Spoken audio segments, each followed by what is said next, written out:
criou bastante no primeiro tempo e também no início do segundo, mas a gente viu o Flamengo adotando uma postura bem mais reativa no segundo tempo, principalmente com a vantagem no placar.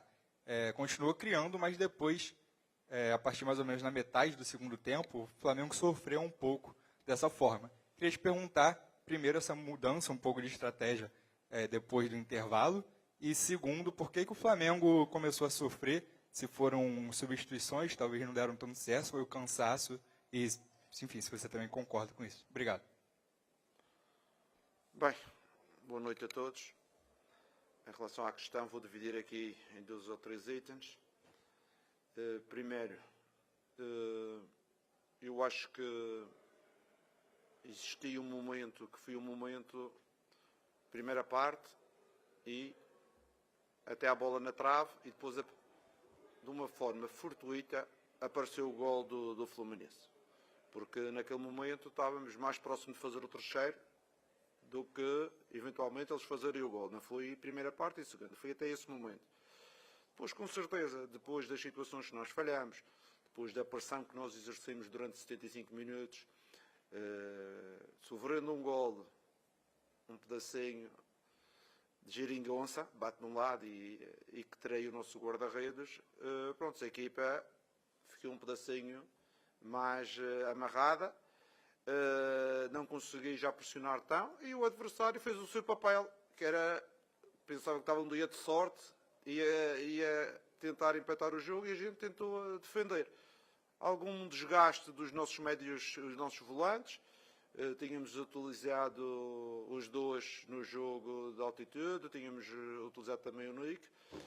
Infelizmente, temos 3 volantes de fora, o Jorginho, o Saúl e o Eric, e essa era a maior preocupação para a gente manter a chama, mas conseguimos com um esforço muito grande dos que estavam lá.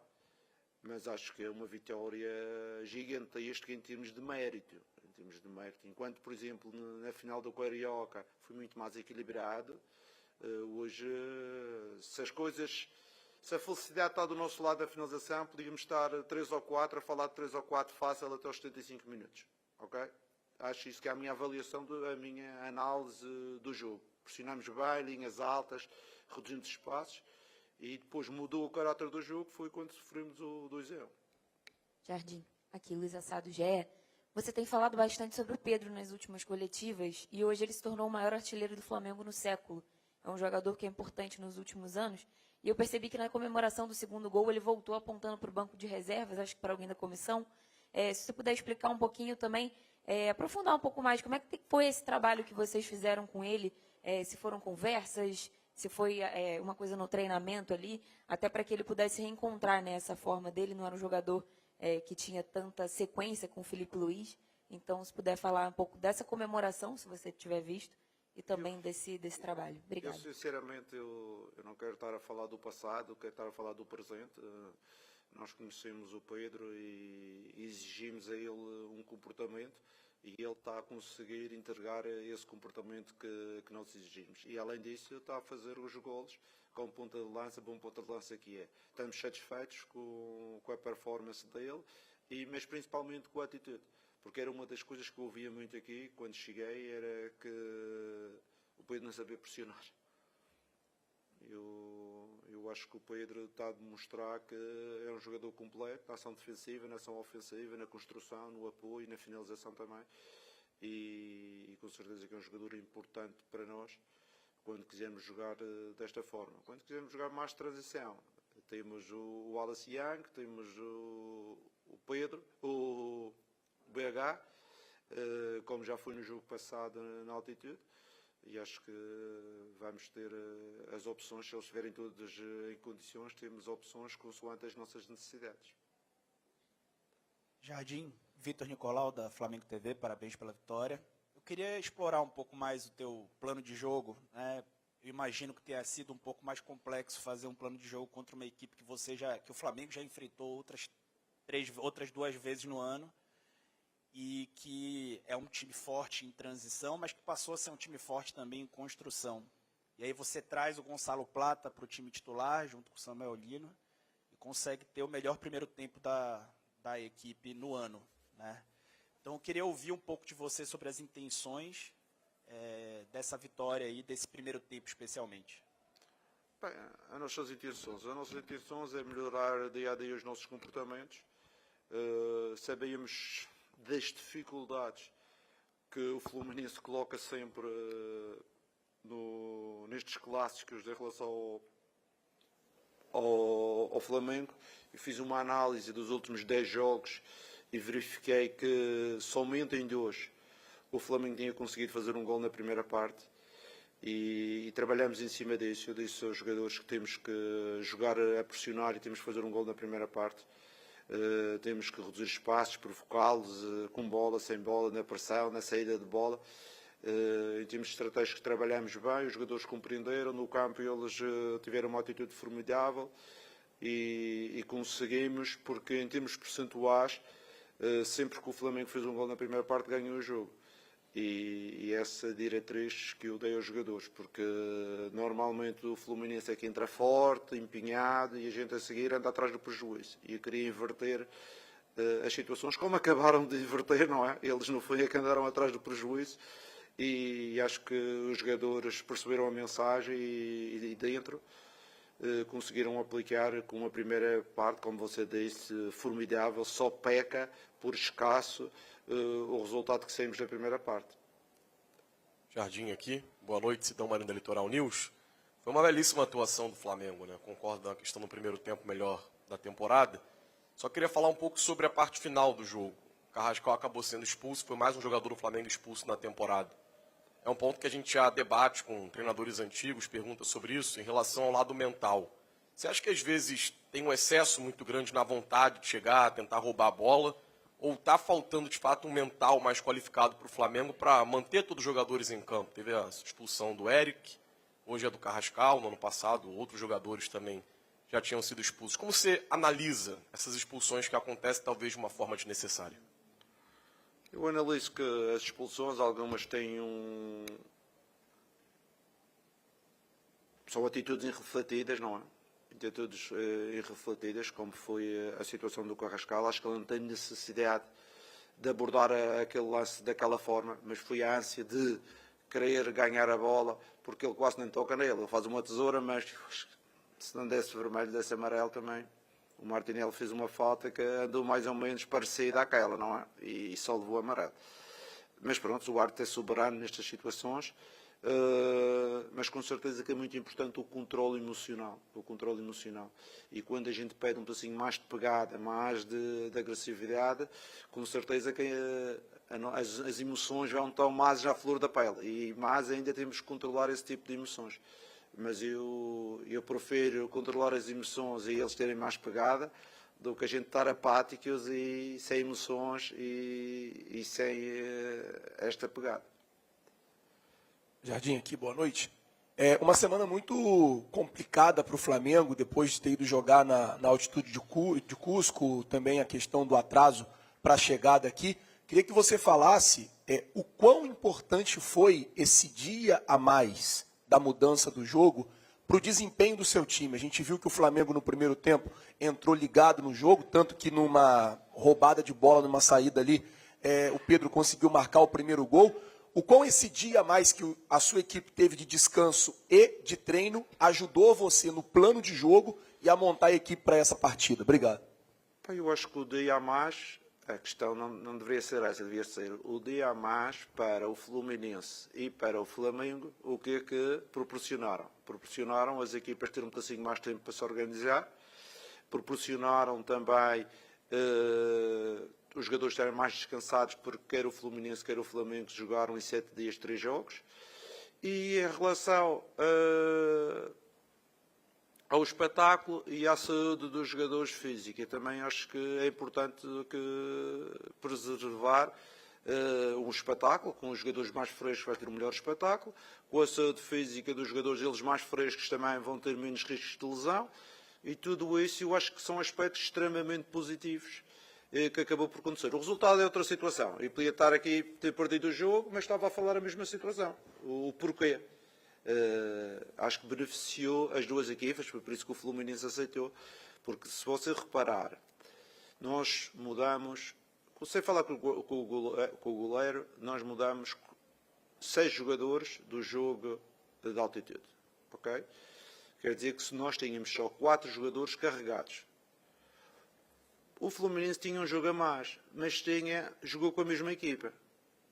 Por isso, a vantagem e a desvantagem é muito linear. É por isso que eles aceitaram, e com certeza que o treinador também aceitou, porque tinha jogado com todos e aproveitava mais um dia de recuperação para todos os seus jogadores.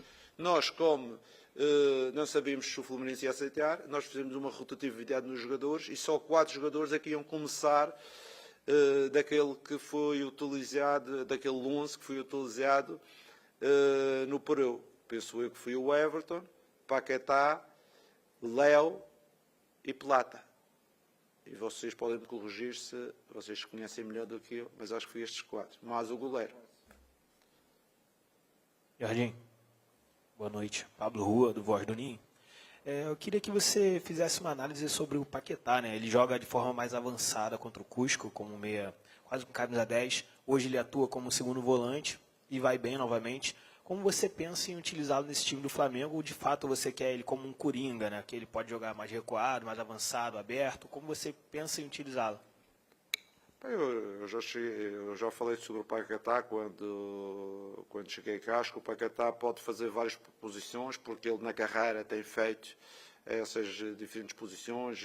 É um meia que pode jogar como segundo volante, pode ser um meia mais ofensivo. Se tiver um avançado, por exemplo, eu estou a dizer que o meia mais ofensivo com o Bruno na frente, porque é um jogador, o Bruno dá-lhe mais alternativas, como o Pedro vem buscar, ele, segundo volante, talvez seja melhor, ou por fora. É um jogador, como você disse, um coringa, que pode jogar em várias situações. E com certeza que é um jogador de qualidade que acrescenta, ele tem evoluído aos poucos e que vai nos ajudar nas diferentes soluções que ele pode nos dar à equipa. Jardim, Roque, coluna do Fla. Muito se fala dos destaques como Pedro, propriamente o Paquetá agora, mas eu queria te fazer uma pergunta sobre um jogador que é da base e sempre foi um pouco, não digo questionado, mas a torcida tinha um pouco de ressalvas com ele, que é o Everton Araújo. Acredito que seja a terceira boa partida consecutiva dele, e hoje ele foi um leão no segundo tempo. Eu queria que você falasse a importância do Everton Araújo e como que você tem trabalhado a confiança dele e a evolução tática dele, tendo em vista que o Everton hoje conseguiu arriscar mais passes e na marcação ele foi impecável. Eu queria que você falasse para o torcedor como é que está sendo trabalhada essa evolução do Everton Araújo no seu time. O Everton é um menino que eu pessoalmente gosto muito. Quando cheguei cá nos primeiros jogos ele não teve muitas oportunidades, estava a jogar o Jorginho e o Eric, mas eu chamei-o para ter uma conversa com ele e disse que as oportunidades vão aparecer. Falei com ele sobre o não perder a bola, sobre a capacidade de jogar para a frente, de arrastar o jogo, muitas vezes quando ele tem espaço, de arrastar o jogo para a frente. E acredito que ele é um modelo de jogador que tem muito sucesso até na Europa, e eu brinquei com ele e disse a ele que é um jogador que tem capacidade física, um bom jogo aéreo, um jogo de arrasto também porrar, tem uma boa pressão em termos dos duelos, e ele foi ganhando confiança.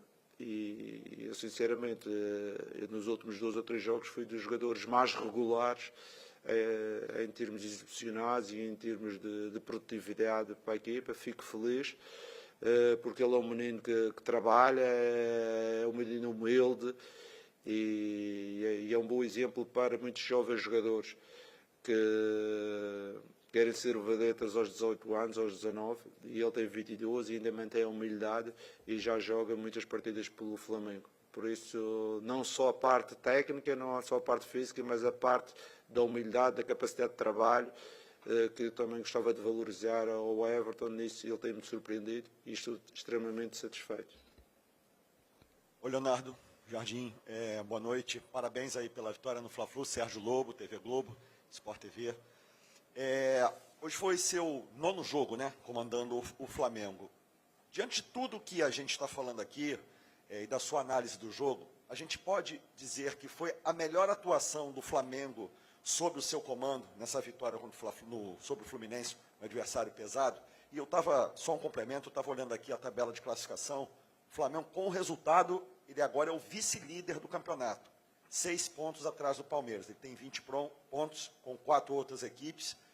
E até o confronto contra o Palmeiras, você acha que o Flamengo, ao menos, pode diminuir essa vantagem? O Flamengo é uma equipa que não joga sozinha, tem os seus adversários e toda a gente vai tentar contrariar o Flamengo, mas é como eu digo aos jogadores, cada jogo para nós é a nossa final. Nós vamos focar agora no jogo da Libertadores em casa, depois vamos voltar outra vez para o campeonato. É importante nós fazermos o nosso trabalho, não pensar muito no que são, o que é que os nossos oponentes podem fazer. O importante é nós fazermos o nosso, como aconteceu hoje, conquistar mais 3 pontos, continuar a subir na tabela e no futuro a ideia é prevalecer, que é fazer o nosso e deixar ver o que é que vai acontecer aos outros. Jardim, tudo bem? Boa noite. Gabriel Órfão, canal Paparazzo Rubro Negro. Jardim, eu quero te perguntar um pouco sobre a sua lateral esquerda em específico, que hoje você teve o retorno do Alexandre, né, que não esteve à disposição nos últimos jogos, ele ficou até o fim da partida e ele acabou sendo um dos destaques assim, no lance do gol do Fluminense. Né? Ele acabou praticamente dando assistência para o jogador do Fluminense e do outro lado você tem o Ayrton Lucas, que embora seja muito criticado pela torcida, tem feito boas atuações, deu uma assistência crucial para o Bruno Henrique lá no jogo contra o Cusco. Queria saber como é que você enxerga essa briga na posição de um jogador mais experiente, que, ao que tudo indica, estará na próxima Copa do Mundo, e do outro lado o Ayrton Lucas, que, embora seja muito criticado, também vem numa constante evolução de crescimento no clube. Obrigado. Eu vejo isso como uma felicidade para o treinador, ter um jogador como o Alex experiência e ter um jogador um pouco mais jovem com a qualidade do Ayrton. O Ayrton é um jogador que já esteve na seleção brasileira, é um jogador de qualidade, não andamos a falar de um jogador qualquer.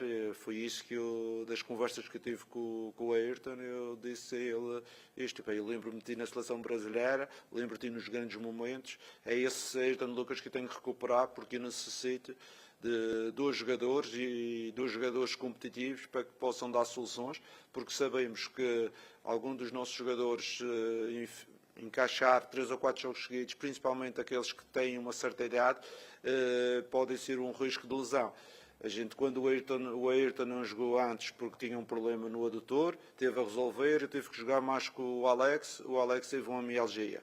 Aconteceu a situação do Eric e do Saul estarem lesionados, tive que pôr um pouco mais o Jorginho também teve uma mialgia. Por isso eu tenho que ter esta gestão de não sobrecarregar aqueles jogadores importantes, mas com uma certa idade, de forma que não tenha lesões importantes.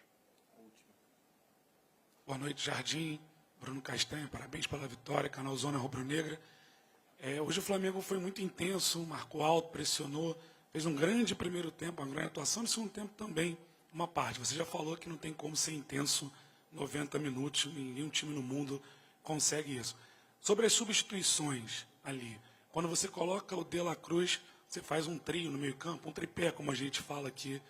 Foi isso que desencaixou a marcação? Depois você muda, você adianta o Paquetá e traz o De La Cruz para trás. Esse tripé no meio ali foi o que desencaixou por algum momento o jogo, que marcava com 2 linhas de 4 e depois teve essa mudança? Obrigado. Eu tentei encaixar o De La Cruz ali com 3 pelo facto daquilo que eu vos falei. Os nossos volantes estavam sobrecarregados, o Paquetá já não estava a conseguir assaltar nas pressões, o Everton também com alguma dificuldade, e eu tentei povoar mais a nossa zona central. Depois estava a sentir que estávamos a ficar um pouco atrás, meti o BH mais avançado para darmos um bocadinho mais profundidade. E a gente, se avaliar bem, a gente teve uma do BH e uma de situação do Plata, a transição, 2 na cara do guarda-redes, que a gente se faz 2 gols ali e o resultado já vai para 4, não é? E pronto, mas tivemos também, e não vou dizer que é infelicidade, mas não tivemos o bom gesto para matar o jogo ali. Acabamos por não matar o jogo e acabamos por sofrer mais um pedacinho. E sinceramente, se o Fluminense empatasse o jogo, era de uma injustiça tão grande. E eu acho que o futebol não é tão injusto assim. O futebol favorece sempre aqueles que são melhores. Tá? Obrigado a vocês. Oi. Alguns só. Para alguns, né?